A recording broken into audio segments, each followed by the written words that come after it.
आप मंत्री हैं, आप उस पीड़ित परिवार से मिलने जा रहे हैं, तो ये काहे का एग्रेशन और किसको एग्रेशन दिखा रहे हैं मंत्री जी? नमस्कार साथियों, मैं ज्ञानेश्वर। फाइनल पोस्ट आप सभी देखना शुरू कर चुके हैं। आज मैंने तेजस्वी यादव जी के एक स्पीच को सुना कि जिस डॉक्टर अभिजीत कुमार सिंह को तेजस्वी यादव ने अपने कार्यकाल के समय में काम नहीं करने के जुर्म में हटा दिया था उस पद से, उपाधीक्षक के पद से, लेकिन उनके जाते जाते मंगल पांडे ने पुनः एक बार उनको बहाल कर लिया। लॉबिंग चलती है। और शिक्षा और स्वास्थ्य, ये दो ऐसा विभाग है जिस विभाग में बिना पैसे के कोई काम होता नहीं है, जितना हम लोग अपने नज़रिए से देख रहे हैं। अभी आपको पता होगा, पूरा देश जान रहा है, पूरा देश का पूरा विश्व जान रहा है कि जिस दिन प्रधानमंत्री नरेंद्र मोदी जी का कार्यक्रम था बिहार में, उसी दिन मुजफ्फरपुर की एक बच्ची के साथ बलात्कार हुआ और धारदार हथियार से उसके शरीर में कई जख्म जो है वो बनाए गए। सरकार की निरंकुशता इस कदर थी कि 8 घंटे तक उस लड़की जो है वो एम्बुलेंस में पड़ी रही पीएमसीएच में, लेकिन पीएमसीएच ने उसको कोई ट्रीटमेंट नहीं दिया।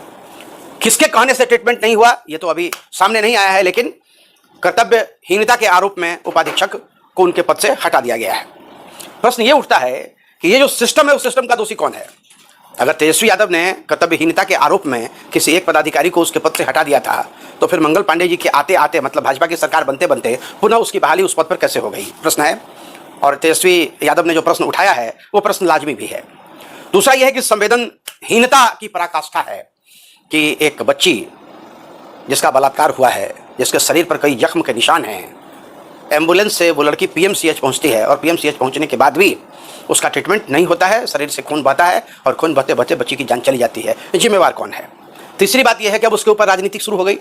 राजनीति यूं शुरू हो गई कि कांग्रेस ने इसको मुद्दा बना लिया। नीतीश कुमार का पुतला फूका जाने लगा, मंगल पांडे से इस्तीफे की मांग होने लगी। पूरे बिहार में किरकिरी जो है वो प्रारंभ हो गई है। आज विजय सिन्हा पहुंचे थे मुजफ्फरपुर परिवार वालों से मिलने के लिए, वहां उनके साथ एक और मंत्री थे।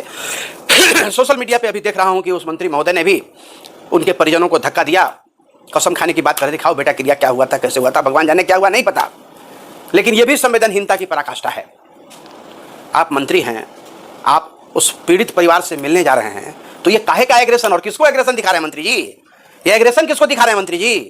ये वही जनता है जिसके सामने पांव पकड़ते पकड़ते इलेक्शन के समय में, है ना, आपके जूते घिस जाते हैं, और उसी जनता के सामने आप उसको क्यों नहीं मार के हटा रहे हैं, भगा रहे हैं, उसको धक्का दे रहे हैं। लोकतंत्र में जनता ही सर्वोपरि है। हालांकि क्या कहिएगा, ट्रेंड तो राजनीति का थोड़ा बदल गया है। आज की तारीख में पूरे देश में एक ही नेता लोगों को नजर आते हैं, है ना, और उन्हीं की भक्ति में चूर होके कुछ जो पापी नेता हैं उनका भी जो नाव है वो पार लग जाता है। ऐसा सुनने में आ रहा है कि आज विजय सिन्हा गए थे, लेकिन विजय सिन्हा से मिलने भी उनके परिजनों को नहीं दिया गया, वापस वो आ गए।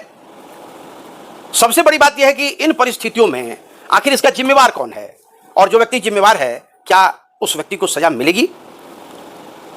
ये एक बहुत बड़ा यक्ष प्रश्न है। आने वाले समय में देखते हैं ऊंट किस करवट बैठता है, लेकिन बच्ची की जान तो चली गई, लेकिन उसे न्याय जरूर मिलना चाहिए। और फाइनल पोस्ट उस बच्ची को न्याय दिलवाने के लिए अंत तक अपने हिस्से की जो लड़ाई है वो लड़ाई जरूर लड़ेगा। देखते रहिए फाइनल पोस्ट। बहुत बहुत धन्यवाद।